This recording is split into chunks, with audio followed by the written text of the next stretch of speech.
একজন 85 বছরের বৃদ্ধ লোক দেখলো যে এক জানালার পাশে একটি কাক বসে আছে। এই বৃদ্ধ লোকটা তার ছেলেকে বারবার জিজ্ঞাসা করলো, এটা কি? বিস্তারিত কথাগুলো এই বোনটার মুখ থেকে শুনুন। একজন 85 বছরের বৃদ্ধ লোক তার ছেলে, ধরো 45 বছরের, অতি শিক্ষিত ছেলেকে নিয়ে সোফায় বসে আছেন। সোফার পাশেই একটা জানলা ছিল, আর সেই জানালার পাশেই একটা কাক এসে বসলো। এবার যেই না জানলার পাশে এসে কাকটা বসেছে, এই বৃদ্ধ বয়স্ক লোকটি তার ছেলেকে জিজ্ঞেস করে, এটা কি? তখন ছেলেটা বলে, বাবা এটা কাক। কিছুক্ষণ পর বৃদ্ধ লোকটি আবার তার ছেলেকে জিজ্ঞেস করে, বাবা এটা কি?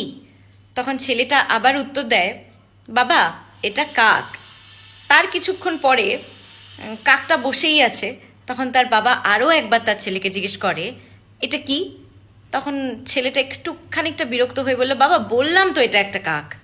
আরও বেশ কিছুক্ষণ পর বৃদ্ধ মানুষটা আবারও তার ছেলেকে জিজ্ঞেস করে বসে, এটা কি? তখন ছেলেটা প্রচণ্ড বিরক্ত হয়ে যায়, গিয়ে বলে, বারবার কেন একই কথা জিজ্ঞেস করছো বাবা? বললাম তো এটা কাক, আর কতবার বলবো? তুমি কেন বুঝতে চাইছো না যে এটা একটা কাক? আর কতবার তুমি জিজ্ঞেস করবে বলো তো? আর ভাল লাগছে না কিন্তু আমার। কেন বারবার একই প্রশ্ন করে যাচ্ছ? এ কথা শোনার পর বৃদ্ধ মানুষটা তার ঘরে যায়, অর্থাৎ বাবা ঘরে গিয়ে সে একটা পুরনো ডায়েরি নিয়ে আসে, এবং ডায়েরিটার পাতাগুলো ছিঁড়ে ছিঁড়ে গেছে অলমোস্ট। সেই পাতার থেকে, এবার সেই পুরনো ডায়েরির মধ্যে থেকে একটা ছেঁড়া ছেঁড়া পাতা সে পড়ে তার ছেলেকে শোনাতে থাকে। এই ডায়েরিটা আসলে এই বৃদ্ধ মানুষটা প্রতিদিনই ছেলের জন্মের পর থেকে হাতে লেখেন, এবং খুবই যত্ন সহকারে ডায়েরিটাকে রেখে দিয়েছিলেন।